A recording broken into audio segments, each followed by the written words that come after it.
بسم اللہ الرحمن الرحیم۔ السلام علیکم ورحمۃ اللہ وبرکاتہ۔ امید کرتی ہوں کہ تمام دیکھنے والے خیر و عافیت سے ہوں گے، اللہ تعالیٰ کی رحمتوں کے سائے میں ہوں گے۔ تو میرا عنوان احادیث نبوی صلی اللہ علیہ وآلہ وسلم، موضوع چل رہا تھا نماز کا بیان، جس کا حوالہ بخاری شریف کی کتاب۔ تو آج کی حدیث ہے کہ ام المؤمنین حضرت عائشہ صدیقہ بیان کرتی ہیں کہ ایک مرتبہ حضرت ام سلمہ نے نبی کریم صلی اللہ علیہ وآلہ وسلم سے ایک گرجا کا ذکر کیا کہ جس کو انہوں نے حبش کے کسی ملک میں دیکھا تھا، اور اس گرجا کا نام ماریا تھا، اور بیان فرماتی ہیں کہ انہوں نے اس گرجا میں کئی مورتوں کو دیکھا جو کہ ادھر کے لوگوں نے اس گرجا میں سجا کر رکھی ہوئی تھیں۔ تو اس پر آقا علیہ الصلوۃ والسلام نے فرمایا کہ یہ لوگ ایسے تھے کہ اگر ان میں سے کوئی نیک آدمی مر جایا کرتا تو وہ اس کے ساتھ اس کی مورت کو رکھ دیا کرتے۔ اس حدیث مبارکہ کی وضاحت یہ کہ حضرت ام سلمہ نے رسول اللہ صلی اللہ علیہ وآلہ وسلم سے ایک ایسی جگہ کا ذکر کیا، یعنی کہ جہاں بت رکھے ہوئے تھے اور کچھ قبریں بنی ہوئی تھیں، یعنی وہ گرجا تھا جو کہ حبش کے ملک میں ادھر کے لوگوں نے بنا رکھا تھا، اور جس کو وہ اپنی عبادت گاہ سمجھتے تھے اور وہاں عبادت کیا کرتے تھے۔ اس پر آقا علیہ الصلوۃ والسلام نے حضرت ام سلمہ سے فرمایا کہ یہ لوگ ایسے تھے کہ اگر ان میں سے کوئی نیک آدمی مر جایا کرتا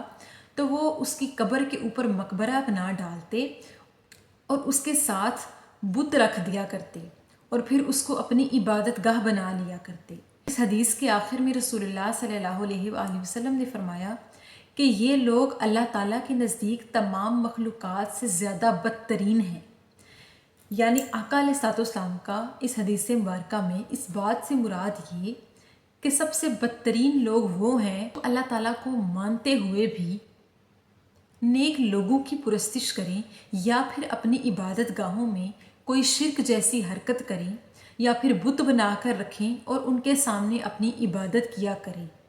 یعنی کہ یہ وہ لوگ تھے جو لوگوں کے مرنے پر انہی کی شکل کے بتوں کو بنا کر ان کی پوجا کیا کرتے تھے، ان کی عبادت کیا کرتے تھے۔ یہ لوگ یہودی تھے، اور اس کے علاوہ اور بھی کوئی ایسی قوم تھی جو کہ انبیاء کو تو مانا کرتی تھی، اللہ کو تو مانا کرتی تھی، لیکن کچھ ایسی حرکتیں بھی کیا کرتی تھی کہ جسے شرک کہا جاتا ہے، جو اللہ تعالیٰ کو ناپسند ہے۔ بہت سی ایسی قومیں گزری ہیں، بہت سی انبیاء کی ایسی امتیں گزری ہیں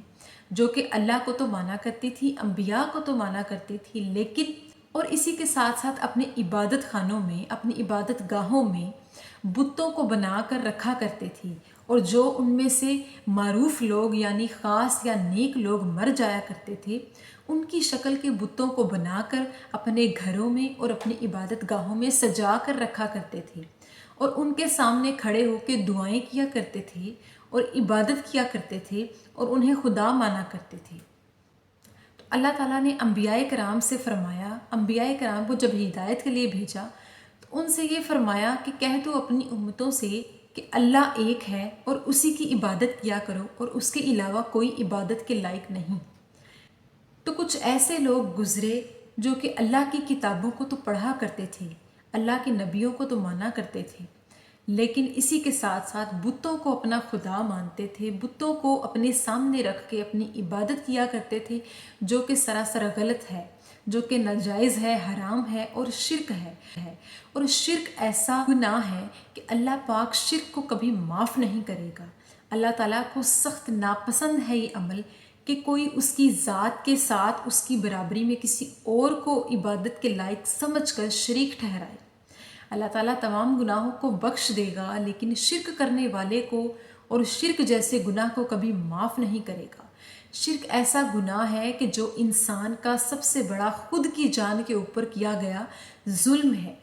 تو اللہ تعالیٰ سے دعا ہے کہ اللہ پاک ہمیں ایسے کافروں کی صحبت سے دور رکھے اور ایسے لوگوں سے دور رکھے جو خود کو تو مسلمان کہتے ہیں اور شرک جیسی حرکتیں کیا کرتے ہیں۔